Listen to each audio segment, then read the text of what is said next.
말씀으로 서로 은혜를 나누고자 합니다. 요한복음 15장 1절부터 8절의 말씀입니다.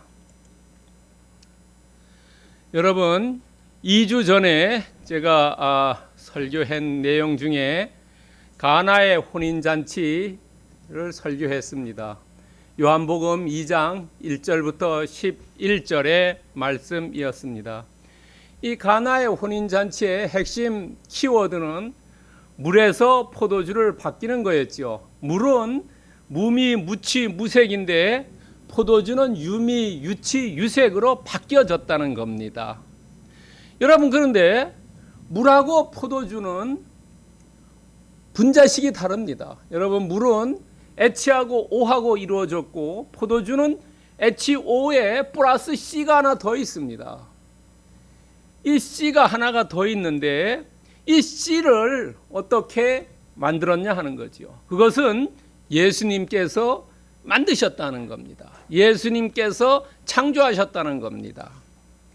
예수님이 말씀으로 이 탄소 C를 창조했고 그것을 통해서 예수님이 나는 하나님의 아들이라는 그런 신성을 나타내셨지요.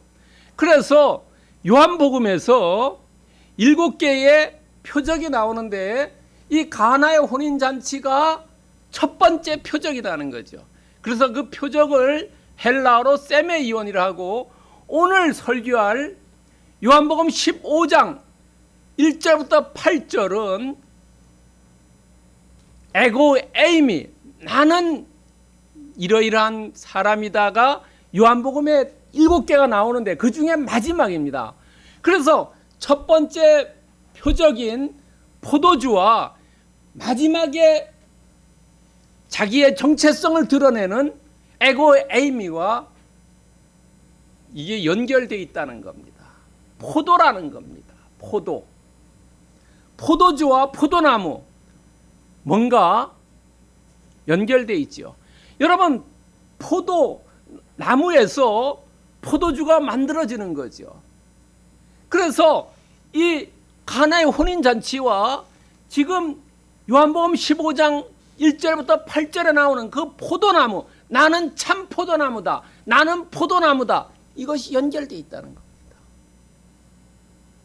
어떻게 연결되어 있냐면은 포도주를 예수님이 바꾼 것처럼 너희들도 포도나무에 붙어 있다면은 바뀌어질 수 있다는 거예요. 그것이 능력과 변화를 얘기해 준다는 겁니다. 오늘 말씀의 핵심입니다.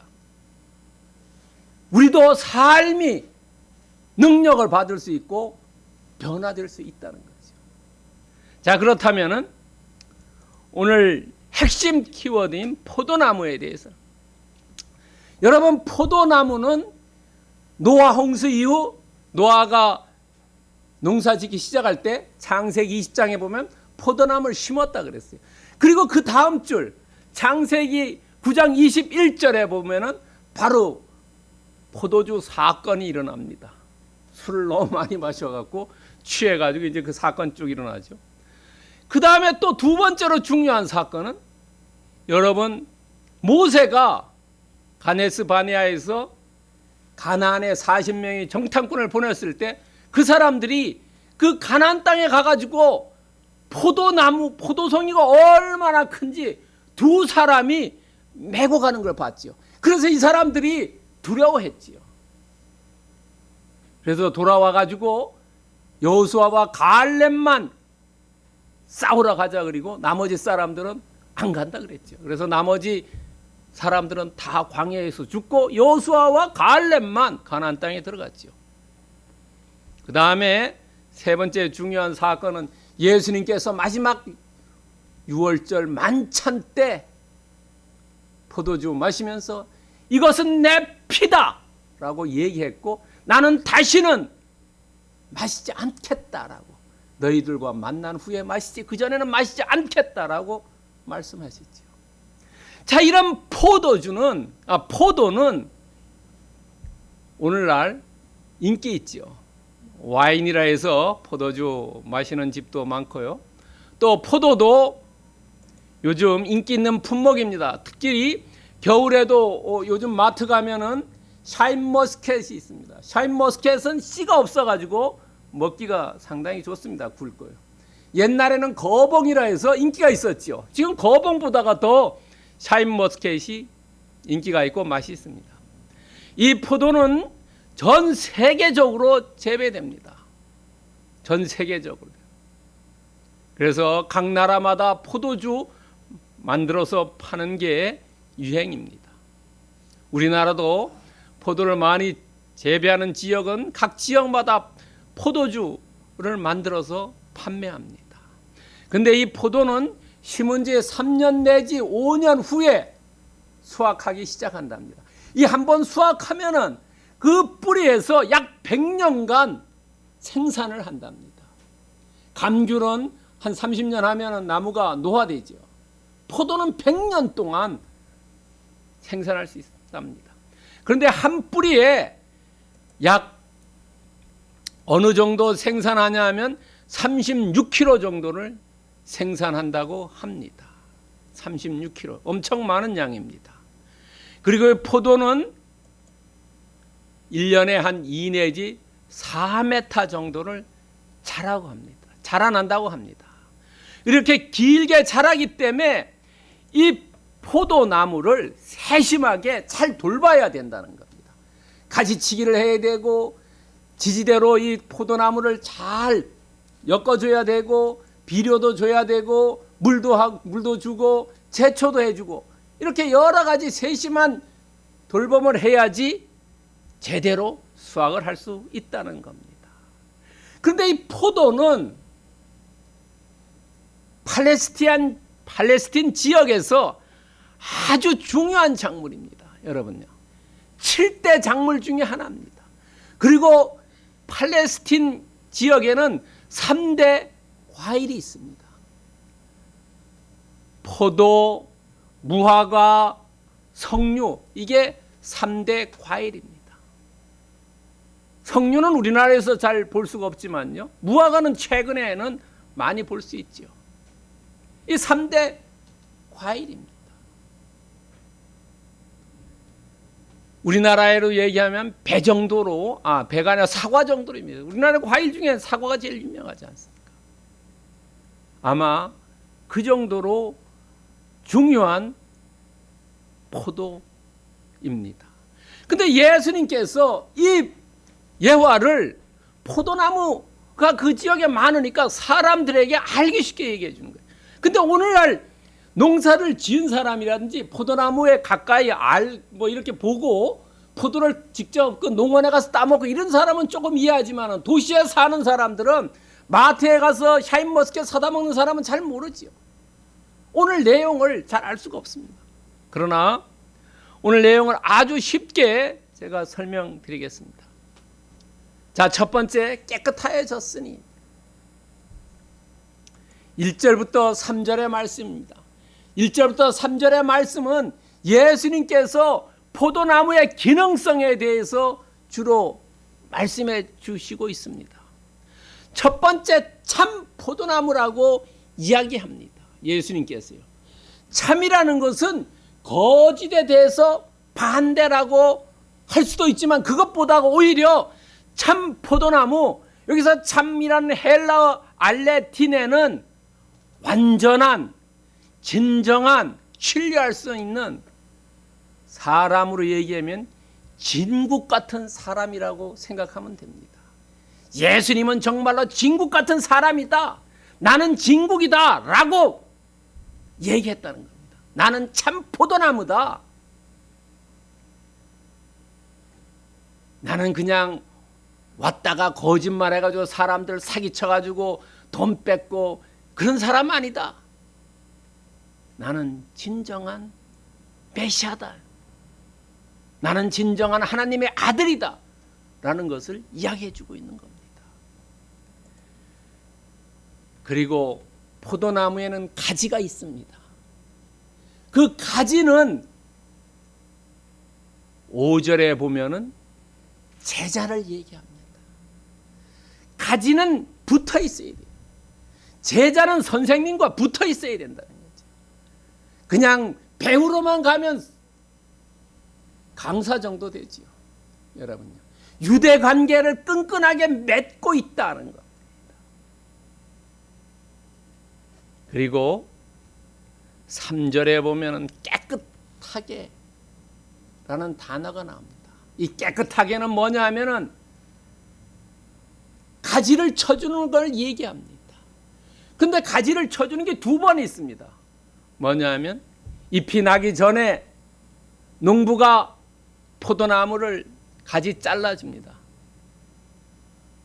전정이라 그러죠. 전정한다 그러죠. 잘라줍니다.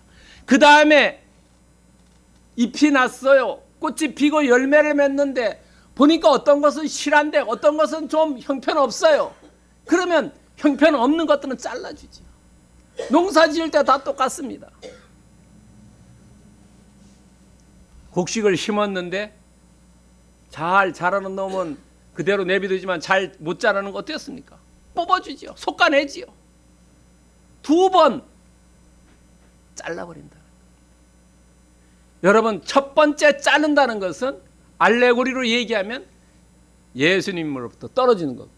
두 번째는 예수님에 붙어 있지만은 징계한다는 거예요. 잘못 갈 때 그 잘못 간 것을 회초리를 들고 제대로 가라는 겁니다. 그 회초리가 뭐냐 하면 말씀이라는 겁니다. 3절에요. 말로 깨끗해졌다는 겁니다. 말씀으로 깨끗해졌다는 것. 성경을 읽다가 쓰다가 듣다가 내 마음에 양심이 찔리는 거, 그게 바로 그 사람을 깨끗하게 만드는 겁니다. 여기서 3절에 나오는 헬라어는 로고스입니다. 여러분, 우리가 잘 아는 히브리서 12장 4절에 나오지요. 하나님의 말씀은 살아있고 활력이 있다는 거죠.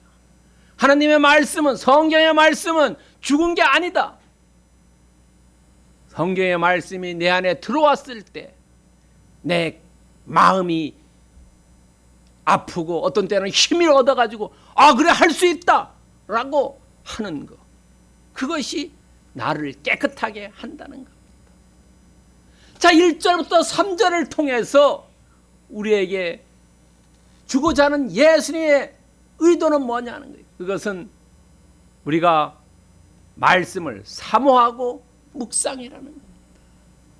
말씀이 우리를 이끌어가고 말씀이 우리의 양심을 찌르고 말씀을 통해서 우리가 새롭게 되는 거라는 거죠. 그러기 위해서 우리는 어떻게 해야 될 거냐 하는 겁니다. 마태복음 4장 4절에 예수님께서 마귀 사탄에게 얘기하죠. 사람은 떡으로만 사는 게 아니다.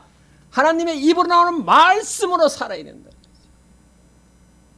우리가 세상 일들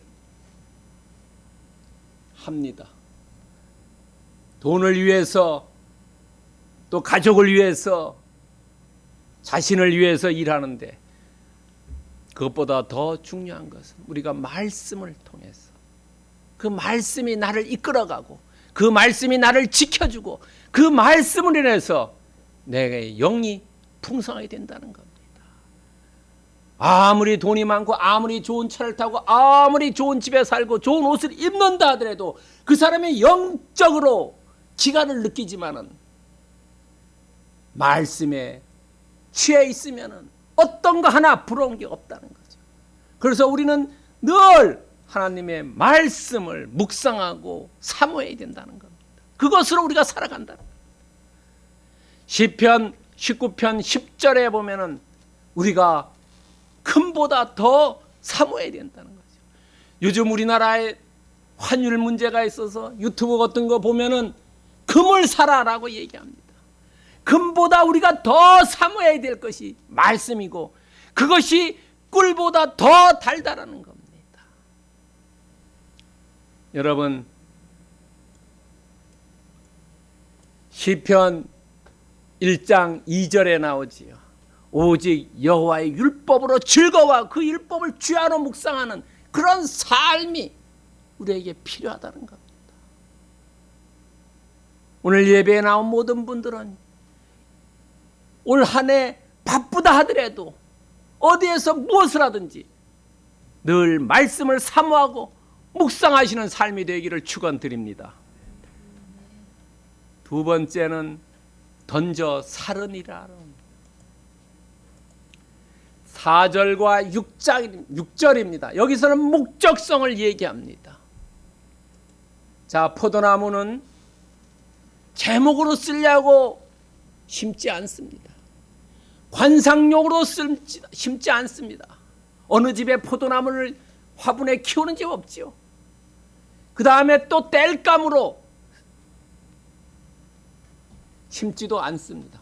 오직 열매를 위해서 심습니다. 그러나 포도나무 열매는 포도는 세 가지로 열매를 사용합니다.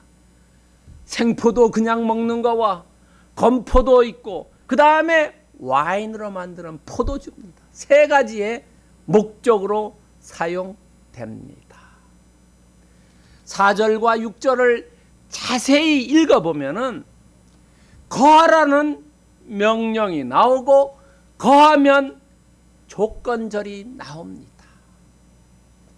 자, 열매를 많이 맺는 것이 필요하지요. 여러분, 곡식을 심어가지고 곡식이 정말로 많은 열매를 맺기를 바라지 않는 농부는 없지요.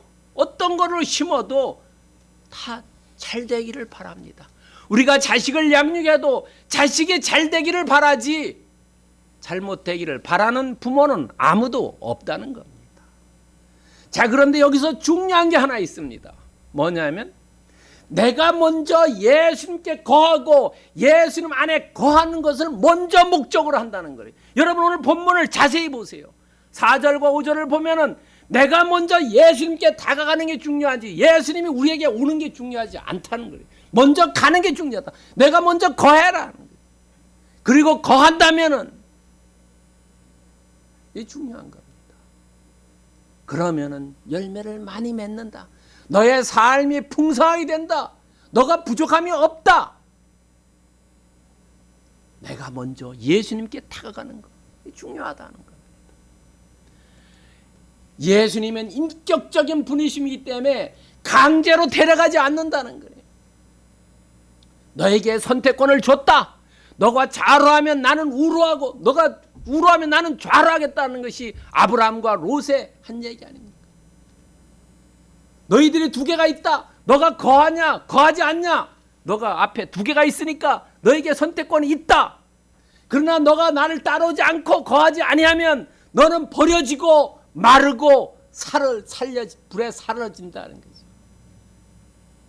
여러분, 정전하는 거 자세히 생각해 보세요. 자, 농부가 가서 나스이나 정전 가위를 가지고 나무를 자릅니다. 그러면 밖에 버려지는 거지요. 그 다음에 버려지는 거 내비두면 어떻겠습니까? 시간이 지나면 말라버리지요. 말라버린 다음에 불태우는 거죠. 요즘은 나무 떼지 않지만 70년대 80년대 우리가 40, 50년 전으로 돌아가면 다 집에서 나무 떼서 밥해 먹고 나무 떼고 나무 떼서 난방하고 이랬지 않습니까? 그게 바짝 말라야지 불이 잘 타지요. 그러니까 너희들이 어떤 길을 선택할 것이냐는 거예요. 나한테 거하면 나도 너한테 거할 것이다. 그런데 너가 오지 않는다면 너는 버려지고 마르고 불태워 사르니라. 없어진다. 어떤 선택을 할 것이냐 하는 겁니다. 여기서 우리에게 주는 교훈은 공급망의 구축입니다. 나에게 영양분을 주실 분, 나에게 갈 길을 알려주실 분, 나에게 능력을 주실 분, 나는 어디에 가서 붙어야 하느냐는 겁니다. 여러분, 뉴스에 보면은 서플라이 체인이라 그래가지고 한 나라가 다 못하지 않습니까? 어떤 나라가 지금 광물 자원을 막아버리죠. 그러면은 다른 나라가 생산을 할 수가 없어요. 어떤 라인에 서느냐가 중요하지요, 여러분요. 어느 회사고 어느 직장이고 어떤 사람을 줄에 서느냐, 어떤 사람 따라가느냐가 매우 중요하다는 겁니다. 공급망, 우리에게 힘을 주시는 그것을 구축을 잘 해야 된다는 겁니다. 여러분, 우리나라 반도체가 수출을 잘하지요. 근데 반도체의 핵심적인 것은 우리나라가 만들지 못한다는 거예요. 이웃나라가 만들어요. 그거를 끊으면은 우리나라 삼성이라든지 하이닉스가 하루아침에 스톱된다는 겁니다. 물론 재고품으로 한 3개월에서 6개월 돌아가지만 그 위에 안 돌아간다는 겁니다. 원천 기술을 가지는 게 중요한 겁니다. 우리에게 힘을 주시는 그 원천 기술, 그 능력은 누구에게 있느냐 하는 겁니다. 너희들이 선택권이 있다. 신명기 8장 19절에 보면은 너가 여호와 하나님을 잊어버리면은 너는 멸망한다는 거예요. 너희들이 깜짝대고 하다가 내가 공급만 끊어버리면 너희들 회사 몇 개월 안에 스톱된다. 너희들이 있는 사람들 다 실직된다.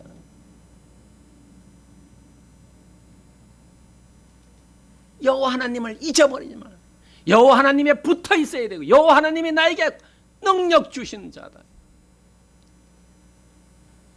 여러분, 신명기 8장 18절에 보면은 하나님의 능력을 주셔서 내가 돈 벌 수 있는 힘이 있었다는 거죠.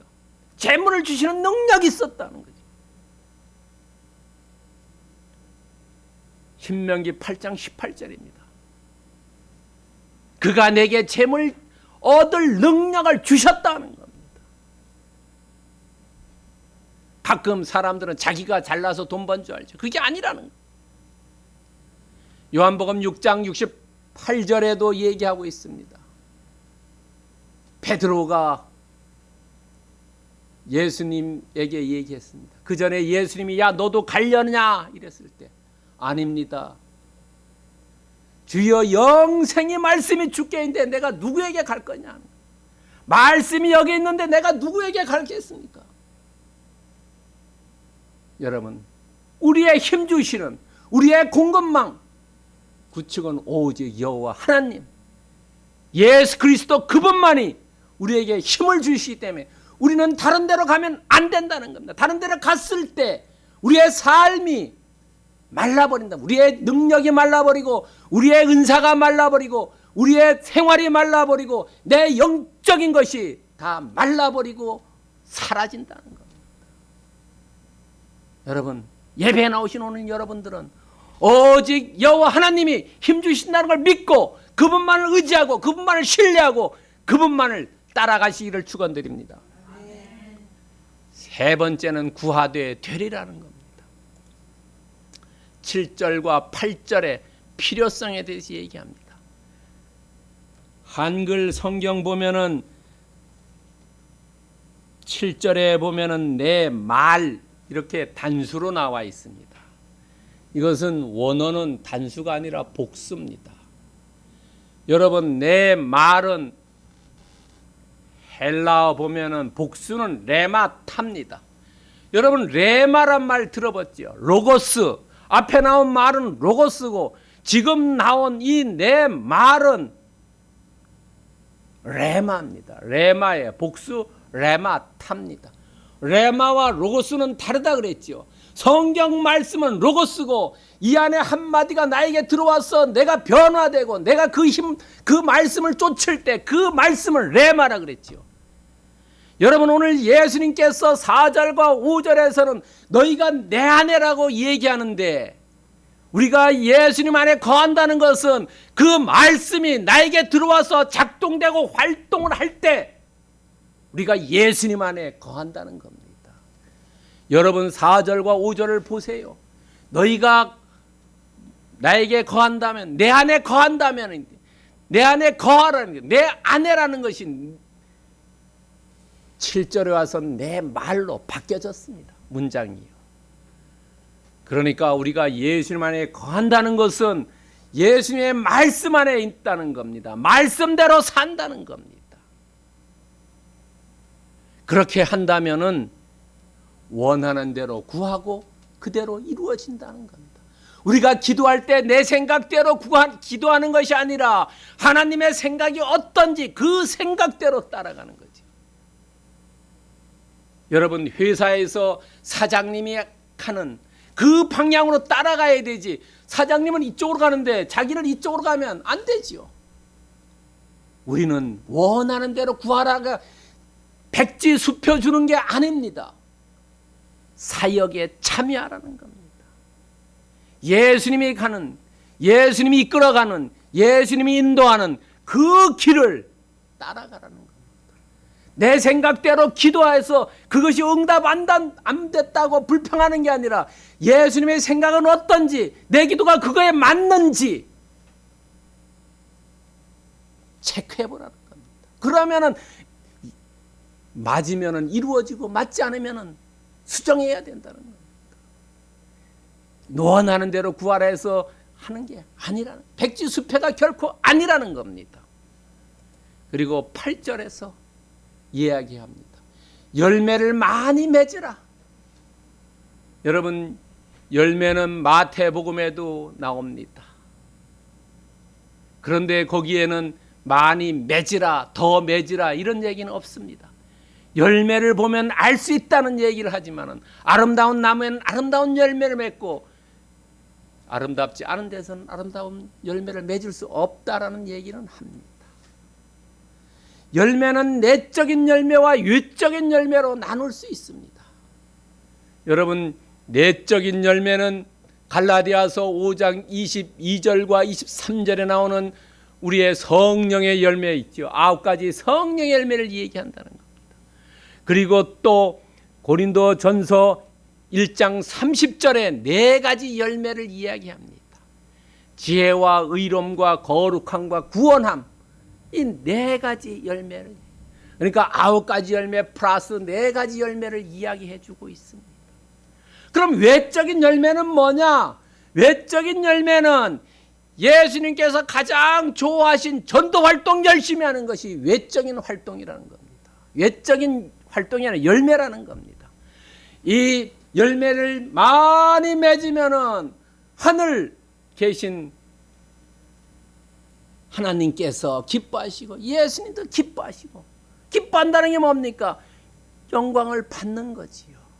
자식이 열심히 잘해가지고 부모에게 기쁨을 주는 거, 그 부모가 영광을 받는 거 아닙니까? 자녀들이 학교 가서 상 타왔다고 했을 때 얼마나 부모가 기쁩니까? 그리고 그런 사람이 내 제자가 된다라는 겁니다. 그러니까 우리에게 얘기하지요. 뭐라고 얘기하겠습니까? 우리는 많은 열매를 맺으라고, 맺어야 한다고 이야기해주고 있습니다. 우리가 해야 할 일은 많은 열매를 맺어야 된다는 겁니다. 여러분, 많은 열매를 맺기 위해서 우리는 어떻게 해야 합니까? 다윗이 우리에게 모범을 보여주었어요. 사도행전 13장 22절에 보면 다윗은 내 마음에 맞는 사람이다라고. 우리가 하나님 마음에 맞을 때 우리가 열매를 많이 맺을 수 있다는 거지요. 여러분요, 학교에서 선생님이 숙제를 내줬는데 선생님 마음에 들어야지 참 잘했어야 도장 찍어주지요. 엉터리로 해가지고 오면 다시 해와라. 회사에서도 사장님 마음이 들어야지 잘했다고 칭찬해 주지만 잘못해서 마음에 안 들면 야 다시 해와. 결제 서류 다 물리친 겁니다. 요즘은 확 갖다 버리는 데는 없지만 다시 해오라고. 여러분요, 마음에 맞아야지 열매를 맺을 수 있다. 그리고 그 마음에 맞는 것이 뭐냐? 내 뜻을 행하려 한다. 예수님은 자기의 뜻을 행한 게 아니라 하나님 아버지께서 보내주신 그 뜻을 행하려고 했다는 거죠. 우리도 내 자신의 뜻을 행하는 게 아니라 하나님의 마음에 맞으려면 그 사람의 마음에 맞는 뜻을 행해야지 열매를 많이 맺는다는 겁니다. 오늘 예배에 나온 분들은 정말로 예수 그리스도 그분의 뜻에 맞는, 그분의 마음에 맞는 것들을 많이 행하셔서 열매를 풍성히 얻기를 축원드립니다. 그렇다면은 오늘 본문에서 우리에게 하고자 하는 말씀은 뭐냐는 거죠. 맺으면 제자가 된다. 열매. 마태복음 7장 20절에 보면은 그 열매로 그 사람을 안다는 겁니다. 열매로. 회사도 1년의 결산을 보지요. 국가도 감사라는 제도가 있습니다. 우리 인생도 우리가 하늘나라 갔을 때, 예수 그리스도 앞에 섰을 때, 심판대에 섰을 때, 그때 너가 저 아래서 뭘 했냐라고, 열매를 얼마나 거두었냐고 볼 겁니다. 그때 우리의 삶이 잎만 나무였다면은 너는 X다. 겉보기에 너는 멋있었고, 겉보기에 너는 사람들이 우러러보고 리스펙트인지 모르지만은 너 안에는 열매가 없는 무성한 나무, 너는 X다. 또 다른 것은 너는 나에게 붙어 있었고 내 말씀대로 삶을 살려고 해서 너는 열심히 순종했고, 너는 주변 사람들을 사랑했고, 전도활동도 열심히 해서 많은 열매를 맺었구나. 오케이. 너는 오른쪽.